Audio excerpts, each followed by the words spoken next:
Assalamualaikum warahmatullahi wabarakatuh. Alhamdulillahilladzi hadana li hadza wa ma kunna linahtadiya laula an hadanallah. Asyhadu an la ilaha illallah wa asyhadu anna Muhammadan abduhu wa rasuluh. Allahumma shalli ala Muhammad. Faqala Allah ta'ala fi kitabihil karim, a'udzu billahi minasy syaithanir rajim. Ya ayyuhalladzina amanu taqullaha haqqa tuqatih wa la tamutunna illa wa antum muslimun. Wa qala aidan, a'udzu billahi minasy syaithanir rajim. شرع لكم من الدين ما وصى به نوحا والذي أوحينا إليك وما وصينا به إبراهيم وموسى وعيسى أن أقيموا الدين ولا تتفرقوا فيه كبر على المشركين ما تدعوهم إليه الله يجتبي إليه من يشاء ويهدي إليه من ينيب. Kita awali dengan sama-sama membaca doa thalabul ilmi. Bismillahirrahmanirrahim. Rabbi zidni ilman. Allahumma anfa'ni bima 'allamtani wa 'allimni ma yanfa'uni wa rzuqni ilman. Alhamdulillah, kita bersyukur kepada Allah. Kita masih diberikan kesempatan oleh Allah untuk beribadah kepadanya sampai pada malam ini, pada hari yang ke-14 di bulan Ramadan. Jadi kita sebentar lagi akan memasuki pertengahan Ramadan. Ini tentu saja satu hal yang wajib untuk kita syukuri. Para hamba Allah, kaum muslimin hafizakumullah, pada hakikatnya kita ini adalah manusia yang terpilih. Allah memilih dari proses penciptaan kita. Dalam proses penciptaan kita, gitu ya. Bagaimana para ikhwan dalam satu kali pancaran sel sperma, maaf nih, itu bisa mencapai ratusan juta sel sperma yang terpancar dan hanya satu yang akan nanti menjadi cikal bakal manusia. Hanya satu yang menembus sel telur. Setelah tembus sel telur, maka otomatis dia tertutup dan tidak bisa lagi ditembus oleh sperma yang lain, gitu kan? Maka demikian proses penciptaan atau kejadian manusia bermulai. Bisa kita bayangkan tuh para ikhwan, prosesnya tidak lama. Barangkali hanya mencapai 5 menit. Dari proses awal sampai tertuju kepada sel telur, pada proses pembuahan. Ini proses kejadian manusia gitu ya. Betapa seleksinya itu, prosesnya itu loh. 1 berbanding, anggaplah 100 juta. 100 juta cikal bakal. Jadi Allah menyaring 100 juta benda yang terpancar itu untuk menjadi kita. Jadi kita ini adalah sperma terbaik, cikal bakal terbaik dalam proses kejadian yang Allah tentukan, Allah kehendaki. Para malah kaum muslimin hafizakumullah, itu luar biasa. Itu ya ini hendaknya disyukuri dan kita pahami. Kita ini dalam proses kejadian yang luar biasa seleksinya gitu ya. Allah menyeleksi kita. Kemudian kita hidup di dunia. Ternyata para hamba Allah sekalian, dunia ini adalah rumah kita, rumah bersama kita, rumah umat manusia. Dunia atau bumi itu adalah satu dari benda angkasa, benda tata surya, planet yang kita diami dengan kondisi yang terbaik. Allah sediakan semuanya. Masuk ke alam dunia, semuanya serba otomatis. Langsung bisa bernapas, energi Allah siapkan, zat-zat makanan sudah tersedia, suhunya sudah oke, terus tanah tempat kita berpijak itu sudah Allah amankan, sampai dari benda-benda yang bisa menyebabkan kepunahan manusia, itu juga sudah Allah amankan itu semua. Para hewan memang dunia ini aman. Kira-kira aman? Ya aman sekarang. Tetapi kalau kita pahami bagaimana Allah melindungi potensi kehancuran dunia gitu ya. Ada loh, potensi kehancuran dunia itu sudah ada juga. Itu kita akan terperangan dan kita akan bersyukur kepada Allah betapa sempurnanya Allah siapkan ini. Contoh kita awali dengan yang jauh-jauh dulu gitu ya, kayak lapisan ozon. Dunia ini dilapisi oleh satu lapisan yang menyelimuti seluruh permukaan bumi. Tidak nampak itu, tapi di luar sana. Dia menyaring, salah satu tugasnya adalah menyaring sinar ultraviolet. Jadi, sinar matahari itu yang masuk ke dalam permukaan bumi itu tidak boleh serta-merta masuk. Kalau dia masuk akan berbahaya bagi manusia. Salah satunya dalam jangka panjang akan menyebabkan sel kanker dalam tubuh kita, menjadi kanker kulit, dan bukan hanya itu, banyak lagi yang lain. Contoh sederhananya begitu. Jadi andai kata kalau manusia itu terpapar dengan sinar ultraviolet dalam jangka waktu yang panjang, tidak sampai sekarang manusia sudah lama mati, habis sudah. Ini kan manusia sudah jutaan tahun barangkali. Walau alam ya, mungkin ratusan ribu tahun manusia sudah berkembang sampai saat ini. Sudah sampai miliaran jumlahnya dari satu orang. Allah lindungi. Allah lindungi permukaan bumi dengan lapisan ozon. Oh. Nah, ini para hamba Allah sekalian. Itu saja sudah luar biasa. Terus, tanah tempat kita berpijak. Ini juga demikian. Kalau kita gambarkan tuh, bumi itu seperti kulit jeruk, seperti jeruk, buah jeruk. Yang aman itu sebenarnya hanya kulitnya, kerak bumi. Di dalamnya itu adalah materi cair yang sangat panas. Kalau dia keluar, jangankan kita, batu aja cair. Jangankan tubuh kita. Tubuh kita ini baru kena api yang 100 derajat itu sudah melepuh kita punya kulit kan. Luka bakar kita. Jadi materinya itu, materi di dasar bumi itu para hamba Allah sekalian, Allah lindungi dengan kerak bumi, tipis seperti kulit jeruk. Enak-enak saja kita berjalan di atas. Allah kasih peringatan sedikit, dimuncratkan keluar ketika terjadi gunung Merapi ya. Gunung meletus. Contohnya gunung Merapi kemarin itu. Banyak lagi gunung yang lain. Krakatau juga pernah meledak dulu. Masya Allah. Bumi para hamba Allah sekalian adalah satu dari jutaan, bahkan mungkin miliaran, bahkan mungkin hitungan tidak terhingga benda-benda langit di luar angkasa. Allah pilih itu bumi. Untuk apa?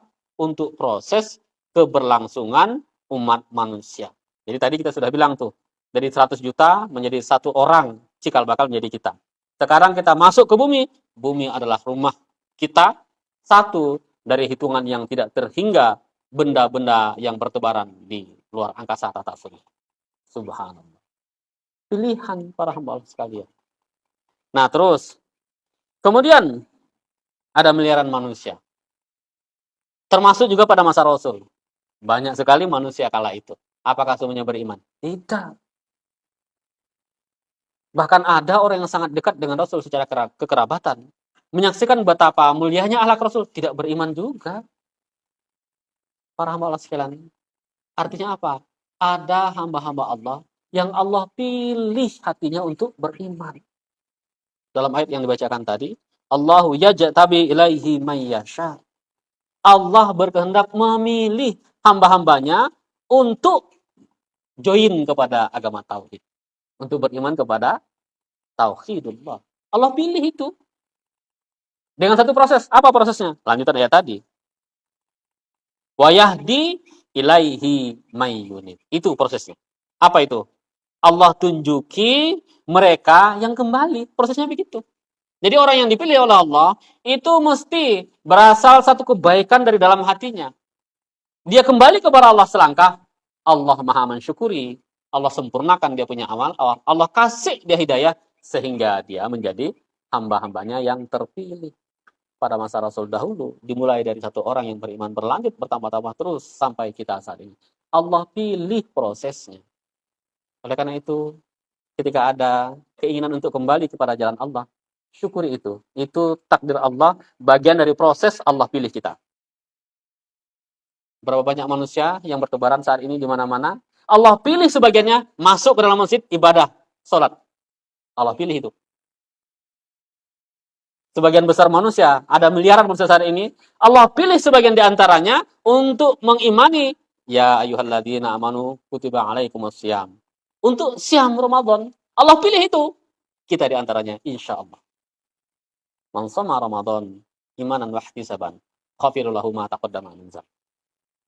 Allah pilih. Sedikit kita tangkap itu cahaya hidayah, Allah sempurnakan, Allah lengkapi hati kita, sehingga kita merasa sabar, merasa nikmat, merasa istiqamah di jalan Allah Subhanahu wa taala. Nah, para hamba Allah kaum muslimin hafizakumullah, Ramadan adalah salah satu satu bulan yang Allah pilih untuk menjadi bulan istimewa. Memang ada ujian sedikit di dalamnya. Apa ujiannya? Yang halal diharamkan pada siang hari. Iya kan? Nasi itu halal para ikhwan. Bisa halal thayyibah itu. Tetapi begitu siang hari di bulan Ramadan, haram hukumnya. Dimakan maksudnya. Yang lain juga demikian. Makanan, minuman, haram hukumnya. Itu ujiannya sedikit. Tetapi ganjarannya, Masya Allah. Ini salah sebuah hadis ya. Walladzi nafsi biyadihi.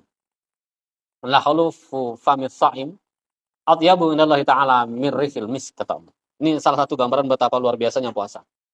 Demi zat yang nyawaku berada di dalam genggamannya, kata Rasul. Sungguh, bau mulut orang yang berpuasa. Atyabu indallahi ta'ala min rihil misk. Lebih baik daripada minyak kasturi. Apa yang paling tidak kita inginkan di bulan puasa? Selain mulut yang bau itu. Nah, ada lagi, itulah yang paling tak kita inginkan. Nak ngomong pun susah kita kan, apalagi bangun tidur. Nak gosok gigi sering-sering takut tetelan. Ada ulama yang mengatakan makruh. Habis kita gosok pun karena memang terjadi pembusukan ya tetap aja bau. Kata gitu. Itu memang apa kodratnya begitu. Tak bisa kita ubah itu. Tetapi di sisi Allah ini barang yang bau itu atyabu indallahi ta'ala mirrihil misk. Ini nih yang bau nih, yang kita tak suka nih, lebih baik dari minyak kasturi di sisi Allah Subhanahu wa taala.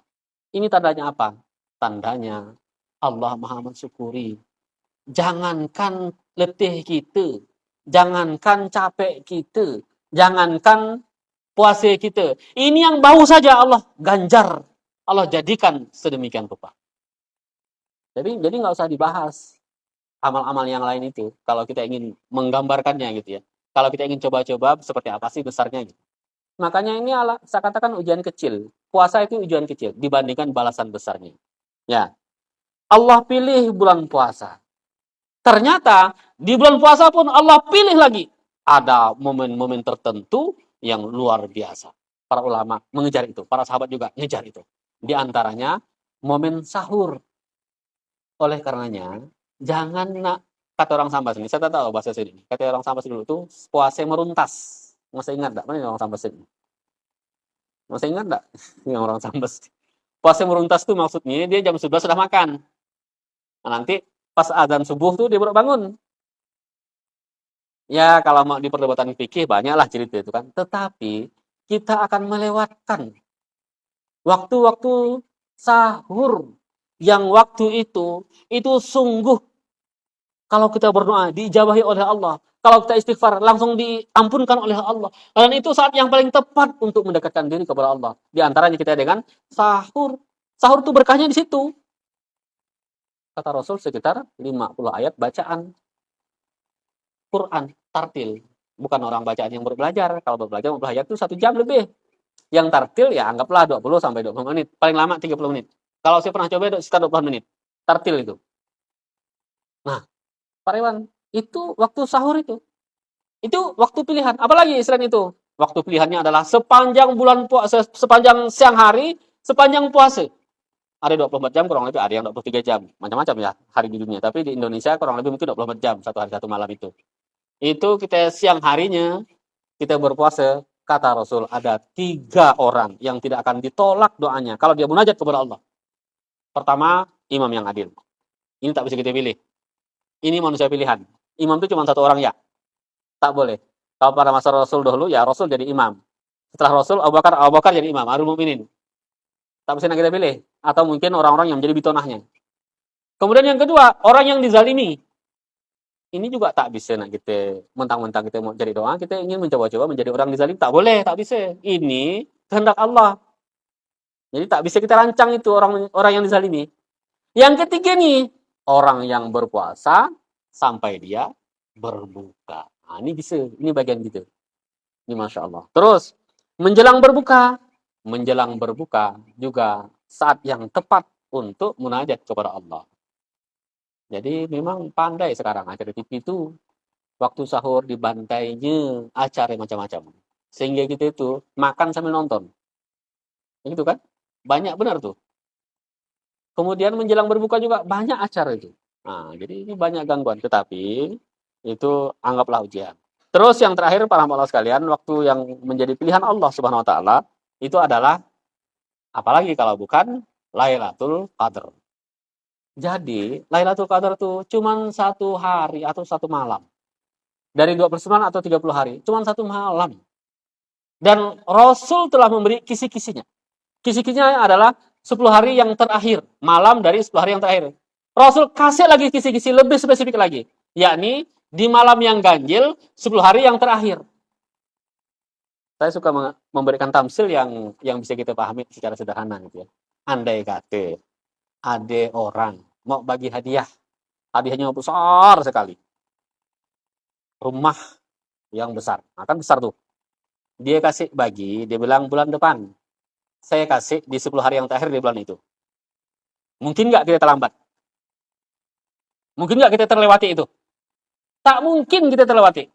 Karena pasti kita tanda. Kita tanda benar, kita siapkan benar. Kenapa? Karena itu malam yang sangat penting. Siapa yang tak bersiap-siap pada malam itu tak dapat rumah. Umpamanya begitu. Nah, itu bayangin. Sekarang, malam itu, dalam hal, itu disebutkan, itu malam urusan ditentukan. Kemudian, tidak boleh kita tidak mendapatkan kebaikan. Dalam hadis begitu. Orang yang puasa itu tidak boleh tidak mendapatkan kebaikan di malam itu. Siapapun yang tidak mendapatkan kebaikan di malam itu, maka dia tidak akan mendapatkan kebaikan selamanya. Karena tak mungkin, orang itu tak mungkin tak bisa. Bayangan kita kalau yang spesial itu kan mesti yang tersembunyi sekali kan. Kayak orang yang menyimpan sesuatu yang sangat berharga, agar orang yang menemukan itu penuh dengan perjuangan kan, betul-betul disimpan sedemikian rupa. Ini tidak kok. Dikasih tahu oleh Allah, oleh Rasulnya. 10 hari yang terakhir di malam ganjil. Jadi cuma berapa itu waktu tersisa? Berapa hari? Kita hanya memilih 5 hari ya. 21, 23, 25, 27, 29. Cuma 5 hari ini para ikhwan yang kita pilih itu. Jadi Lailatul Qadar, kalau kita bersungguh-sungguh, sedikit kesungguhan saja, tidak mungkin kita tidak mendapatkannya. Ibaratnya, itu memang dirancang oleh Allah, dirancang oleh Rasul agar ditemukan oleh orang-orang yang berpuasa, orang-orang yang beriman. Oleh karena itu, para hamba Allah sekalian, itu bagian dari mekanisme waktu-waktu yang terpilih, yang dipilih oleh Allah Subhanahu wa taala. Para ikhwan, kita ini semuanya adalah manusia yang dipilih. Dipilih untuk apa? Dipilih, dikasih peluang untuk beriman. Mari kita syukuri bersama. Kita tutup dengan kafaratul majlis. Subhanakallahumma wa bihamdika asyhadu an la ilaha illa anta astaghfiruka wa atubu ilaik. Assalamualaikum warahmatullahi wabarakatuh.